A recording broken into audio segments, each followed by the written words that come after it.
vez no se entienda bien el contexto en el que estoy, pero la realidad es que pasaron muchas cosas en muy poco tiempo, tardé en procesarlas y le di tantas vueltas a este asunto que no puedo dejar de contarte lo que descubrí. Siento que, por primera vez en mi vida, estoy en condiciones de cambiarlo todo.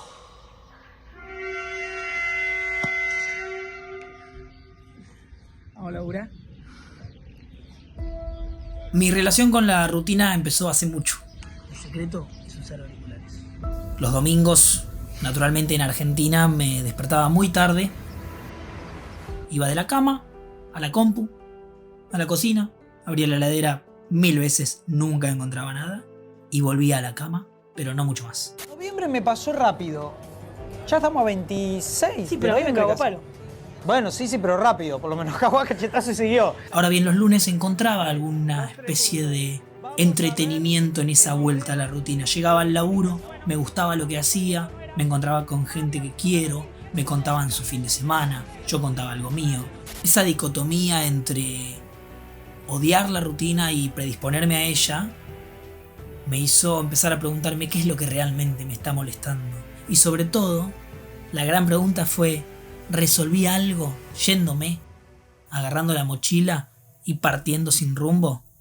Y es esa la pregunta que empecé a responder recién ahora, después de un par de años viajando. La realidad es que al principio de viajar ignoré cierto costo que tiene emigrar, que en realidad está en todo el mundo, te quedes o te vayas, que tiene que ver con hacer cosas que no nos gustan, vivir en lo ajeno,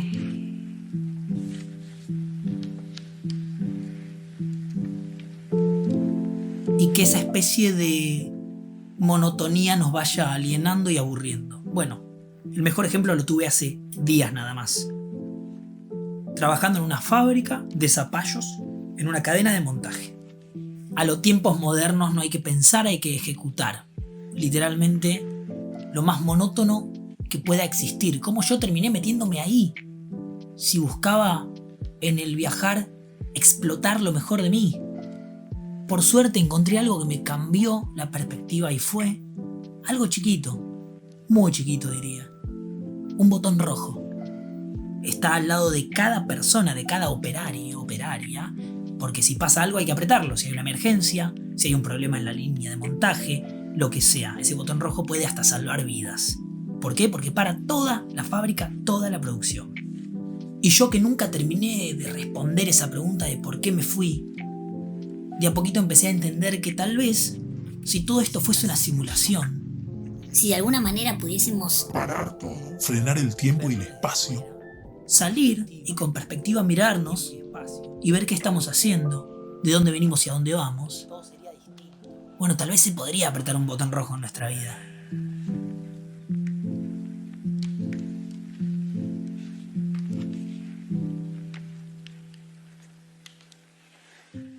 Habla mi costado más pesimista, no, realista.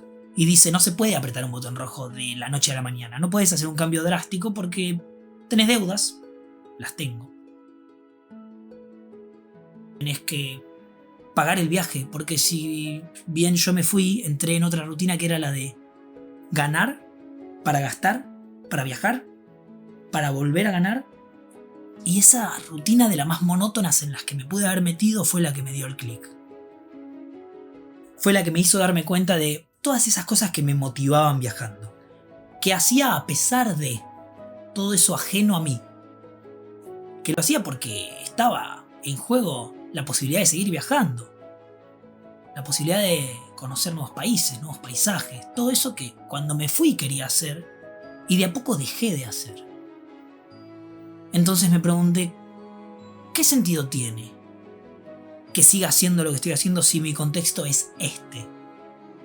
En lugar de frenar el tiempo, esta vez hice el ejercicio de viajar hacia atrás y de reconocer por qué me fui, qué estoy haciendo y por qué lo estoy haciendo. Siento que al ir a ese costadito que me había olvidado, empecé a encontrar más respuestas que en otras preguntas.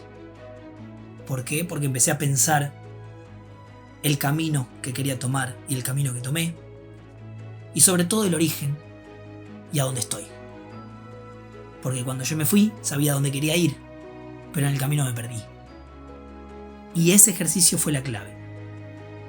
Bueno, en realidad ese ejercicio y algo más. ¿Ves el botón rojo? Hay algo al lado. ¿Lo ves? Es parecido de hecho, porque es un botón naranja.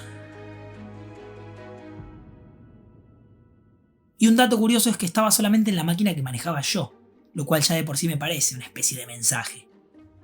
Ahora bien, ¿qué hace el botón naranja? Desvía la línea de producción de mi zona. O sea que no frenaba la fábrica, no necesitaba hacer una emergencia, sino simplemente tenía que ser yo diciendo, che, pará, esto va muy rápido, necesito bajar un cambio. Aprieto el botón naranja, desvío la producción, me acomodo, arreglo lo que tenga que hacer, me reordeno, sobre todo respiro, me calmo y vuelvo. Si el botón rojo me hacía ruido, estar 12 horas pesando zapallos me hacía ruido, y de repente entendí que había una manera de, por lo menos en mi espacio, manejar mis tiempos, ya está. El mensaje se dijo solo. Pensémoslo así, somos fábricas y tenemos botones. Lo que pasa es que no sabemos qué botones tenemos. El botón rojo, bueno, nos suena de algún lado porque cuánta gente nos dice, che, necesitas hacer un cambio de un día para el otro. No, no se puede. Yo todavía tengo deudas que pagar. Yo todavía quiero viajar. Pero a su vez no puedo si no trabajo. Es una especie de nebulosa que puede estar por siempre, porque yo puedo trabajar por siempre en una fábrica y voy a poder viajar por siempre así. Pero esa cosita que tengo adentro que se hace preguntas sería cada vez más irritante. Tal vez se trate de eso, y no voy a decir que para todo el mundo, por lo menos para mí. Encontrar esa idea de botón naranja, poder bajar un cambio, frenar en lo que estaba haciendo y con cierta flexibilidad y adaptación volver a empezar. Tal vez no de cero, reordenar un poquito. Eso fue lo que hice. Apreté ese botoncito naranja, bajé un cambio, dije que no a lo que estaba haciendo. Y si bien hoy no estoy 100% feliz de hacer lo que estoy haciendo, por lo menos me doy mi espacio. Laburo part-time, ¿tardaré más en pagar las deudas? Sí, pero voy a tardar lo mismo en morirme. Entonces, mientras viva, por lo menos quiero que eso que se llama rutina y yo construyo, porque hoy aprendí que es algo que puedo construir, sea a mi manera. La realidad es que yo quería sentarme acá y quería charlar con vos. Así que mientras yo pueda sostener ese pedacito de mí y asegurarme de que el resto no se lo lleve puesto, nos vamos a ver de vuelta. No sé cuándo, pero pronto.